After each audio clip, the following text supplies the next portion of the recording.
Amis de la Formule 1, la Ferrari est littéralement en train de s'envoler en ce vendredi de Budapest avec un doublé absolument retentissant d'Hamilton et Leclerc devant tous leurs concurrents. Et je vais vous expliquer pourquoi l'objectif de ce week-end est clairement un 1-2 Ferrari qui pourrait complètement changer le visage de la saison. La SF26 s'est confirmée comme la voiture la plus rapide de l'Hungaroring, avec une marge impressionnante sur la concurrence. La McLaren de Lando Norris est arrêtée à pas moins d'une demi-seconde en troisième position, tandis que Mercedes vit un véritable cauchemar, Russell à presque une seconde du sommet et Andrea Kimi Antonelli englouti en 13e position après un blocage de l'essieu arrière en freinage absolument agaçant qui l'a empêché de boucler un tour propre. Mais la vraie bombe, c'est que le train arrière de la SF26 est géré de façon parfaite, précisément là où tout le monde craignait que la Rossa puisse avoir son point faible. Les données révèlent un équilibre neutre extraordinaire qui permet à Charles Leclerc de piloter la rotation de la voiture à la simple gestion de l'accélérateur, quelque chose qu'Hamilton lui-même ne parvenait pas à faire lors des courses précédentes, mais que le Britannique maîtrise désormais enfin. Et ce n'est pas tout, car sur le rythme de course avec un plein de carburant, la Ferrari est redoutablement rapide. La gestion intelligente de l'énergie sacrifie volontairement un dixième et demi dans 2 zones de récupération avant les virages 11 et 12, pour exploser ensuite dans le 3e secteur. Et même la McLaren de Piastri, pourtant équipée d'un nouveau fond plat, ne se montre jamais dans les positions de tête. Si vous ne voulez manquer aucune actualité sur la Ferrari et la Formule 1, n'oubliez pas de laisser un like à la vidéo et de vous abonner à la chaîne pour rester toujours informé. Cela dit, plongeons sans attendre dans l'analyse détaillée. Commençons par le tableau général de ce vendredi hongrois qui a complètement renversé tous les pronostics.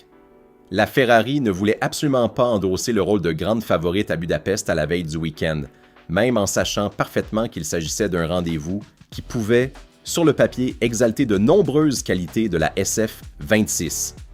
Laisser à Mercedes la pression d'être la voiture à battre semblait être la stratégie parfaite, mais la Rossa a entamé ce week-end de façon simplement excellente, se confirmant comme la voiture la plus rapide aussi bien en session matinale qu'en session après-midi, avec Hamilton devant Leclerc de seulement un dixième et demi. Le Britannique a même signé le record du 3e secteur, là où il avait jusqu'ici concédé quelque chose à son équipier. Pour l'instant, la Rossa était la voiture qui s'est le mieux adaptée au tracé tortueux de Hongrie, avec une marge évidente sur la concurrence qui a littéralement surpris tout le paddock. Et voyons maintenant la meilleure nouvelle pour tous les tifosi Ferrari. Lewis Hamilton est enfin apparu totalement à l'aise à bord de la SF26, et la confirmation vient aussi des communications radio avec le muret des stands. Le Britannique maîtrise enfin cette formule magique de gestion de l'accélérateur qu'il avait révélée en conférence de presse à Spa, celle qui repose sur le fait de doser, relâcher, appuyer à fond ou réduire la pression de seulement 10% pour modifier la restitution de l'énergie électrique tout au long du tracé. Les données montrent un Hamilton qui gère la rotation de la voiture au gaz, exactement ce qui lui manquait lors des premières courses de la saison. La complicité avec la SF26 est enfin complète. Le Britannique a roulé devant son équipier pendant la majeure partie du vendredi et sur le Hungaroring, qui représente historiquement un véritable bastion de sa carrière au même titre que Silverstone, le potentiel est tout simplement bluffant. Et maintenant arrive l'aspect technique le plus important de tout le week-end, celui dont tout le paddock est en train de parler. Le train arrière de la SF26 était considéré comme le point d'observation prioritaire de cette épreuve, car tout le monde craignait qu'il puisse représenter le véritable talon d'Achille de la Rossa sur une piste où les nombreux virages serrés sollicitent énormément l'essieu arrière. Et pourtant, la Ferrari gère son train arrière de façon tout simplement parfaite. Les 2 monoplaces italiennes ont affiché un équilibre neutre extraordinaire qui fonctionne à merveille sur cette piste, et le niveau d'adhérence globale semble véritablement élevé. L'équilibre longitudinal, resté très neutre, amène le train arrière exactement à la limite nécessaire sans chercher aucune forme de sous-virage protecteur pour les pneumatiques en prévision des températures élevées attendues pour la course. Un travail chirurgical qui témoigne d'une préparation remarquable à Maranello. Et voici un autre détail technique incroyable qui explique la supériorité de Ferrari. La SF26 n'est pas simplement apparue stable, mais capable d'offrir aux pilotes un bon niveau de prévisibilité, même lorsque le train arrière approche de la limite d'adhérence.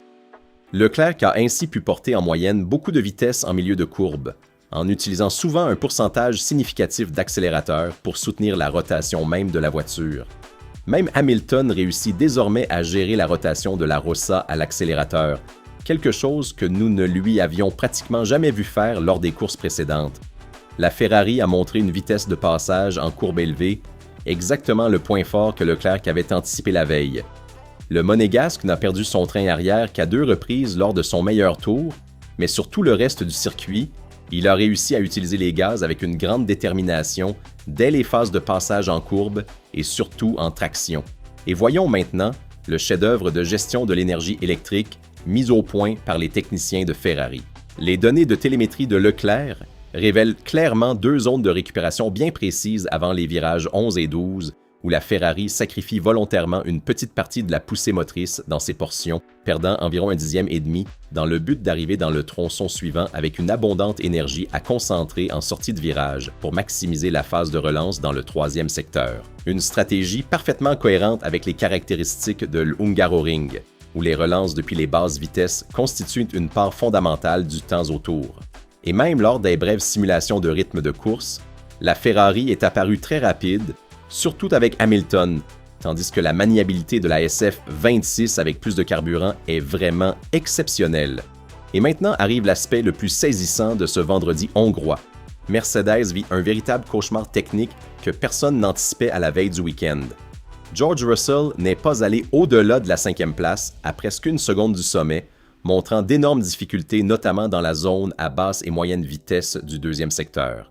Dans la première moitié du tour, l'écart reste autour de 2 dixièmes, mais dans la seconde moitié, Mercedes décroche complètement et ne parvient pas à trouver l'adhérence nécessaire, perdant progressivement du terrain par rapport à Ferrari.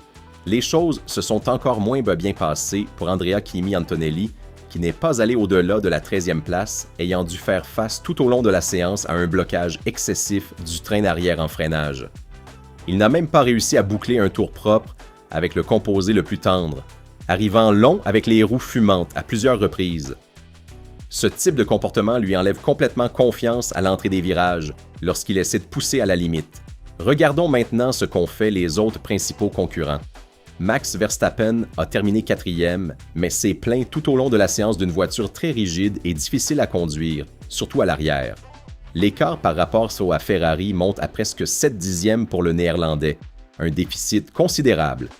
De nombreux pilotes ont signalé un réglage trop rigide pour les conditions de la piste hongroise, en particulier sur les irrégularités de l'asphalte et les vibreurs.